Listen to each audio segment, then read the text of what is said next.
Okay, I want you to try something right this second. You've got exactly 30 seconds to explain the value of your product to me. But, and this is a huge but, there's one absolute, non-negotiable rule. You cannot mention a single competitor. Welcome to this explainer.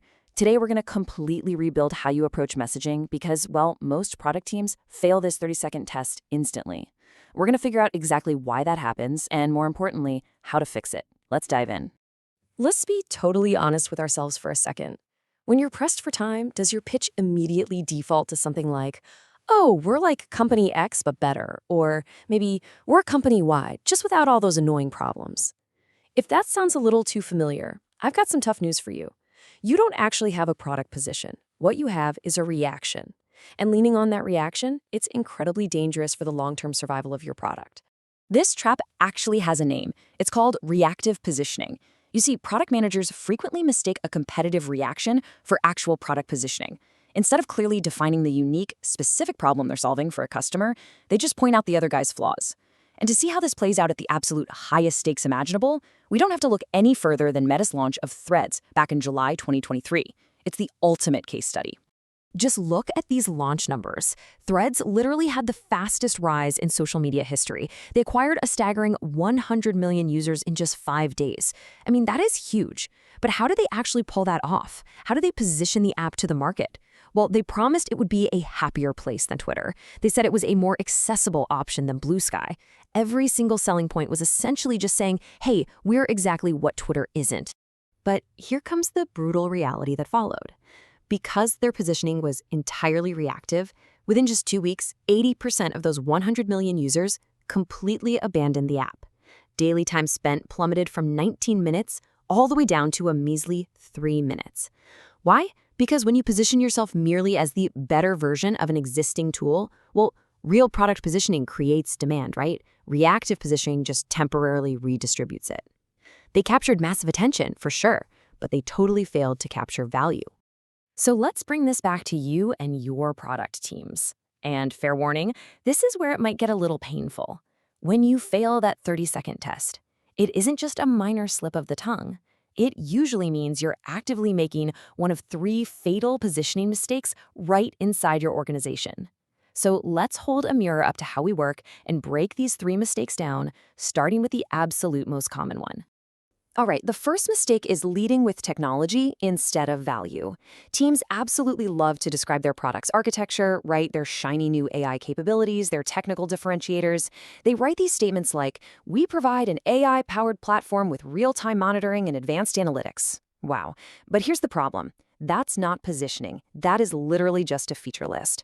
If you lead with how the product works instead of what it achieves, you're forcing your customer to do the incredibly hard work of guessing the value themselves. And trust me, they won't. Moving on to the second mistake, confusing your positioning with your copywriting. I absolutely love this quote from Terry Sadekowski at the Pragmatic Institute. He says, positioning is the strategy, copy is the execution. It's so simple, but so many teams get this completely backwards. They rush straight into brainstorming clever website headlines and catchy taglines without having done the basic, foundational work of figuring out what they actually stand for in the first place. Think about it like this. Positioning is an internal strategic decision. It has to be locked down completely before a single word of marketing copy is ever written. If your team jumps straight into brainstorming website headlines without defining the core problem first, you're essentially building a house without pouring the foundation. It might look really nice for a day or two, but it is inevitably going to collapse. You just can't skip that step. And that leads us to the third fatal mistake, losing track of your persona. We call this the dilution trap. Look, in B2B software, a CFO looks at your product entirely differently than a CTO or a daily operator would. Obviously, right? But if you try to position your product to satisfy financial concerns, technical integrations, and operational impacts all in one single stuffed sentence, you just end up with a diluted, vague message. By trying to please absolutely everyone, you end up resonating with absolutely no one. Okay, before we move on to the actual solution, let's have a quick moment of brutal honesty.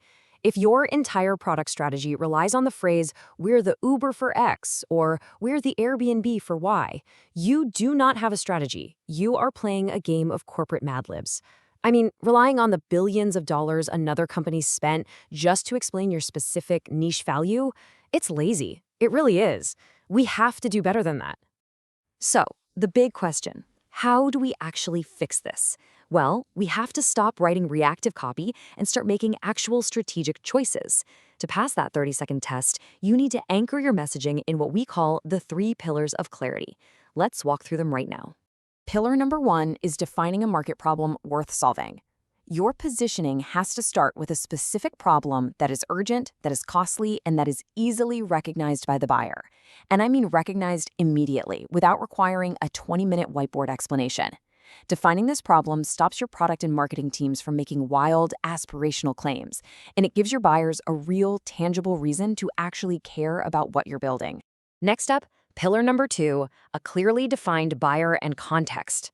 You have to define exactly who the primary buyer is and the highly specific situation in which they're evaluating your solution. Strong positioning does not try to speak to every possible persona on the planet. I really want you to remember this. Prioritizing one specific buyer creates clarity, not limitation. It focuses your energy exactly where it actually has an impact, instead of spreading it too thin. And finally, pillar number 3, meaningful differentiation. You need to be explicitly clear about how your product meaningfully differs from the real alternatives your buyer is considering. And remember, sometimes the main alternative is just the status quo, literally the customer deciding to just do nothing at all. Differentiation isn't about being better at absolutely everything. It's about being better at the specific things that actually matter most to your defined buyer. Let's actually see these pillars in action. Imagine a feature-obsessed product manager, okay? They come in and say, we provide a scalable, AI-driven threat detection platform with automated remediation workflows for modern enterprises. It's pure jargon. Nobody cares. Now, contrast that with a strategic PM. They say, for security leaders at mid-size enterprises struggling to detect threats quickly, we reduce response time by automating investigation. Boom. Target, problem, and outcome are crystal clear. Night and day difference, right? So here is your exact tactical playbook for nailing this. The next time you're in a room with your team, you need to answer these 3 simple questions. What problem are we solving? Who are we solving it for? And why does anyone care? If you cannot answer all 3 of these clearly and confidently without leaning on a single buzzword, then your positioning is simply not finished yet. You've got to keep working at it. To make sure those answers are truly bulletproof, you've got to ruthlessly apply the WIIFM filter. That stands for what's in it for me. And you have to answer that question strictly through the eyes of your target persona. Don't use your internal company jargon. Use the natural, everyday language that your buyers actually use to describe their own problems.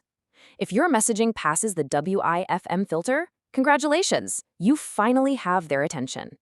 And to really force this level of clarity, I want you to embrace constraint. I want you to write this down internally and keep your core positioning statement to roughly 25 words. Yep, that is it. Just 25 words.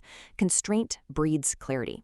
When you have a tight 25-word statement, you can use it to perfectly align your sales conversations, your product roadmap, and your marketing execution. That way, absolutely everyone is finally speaking the exact same language. So bringing it all together, this is what we've learned from our source material in this explainer today. Real product positioning is not a clever tagline. It's just not.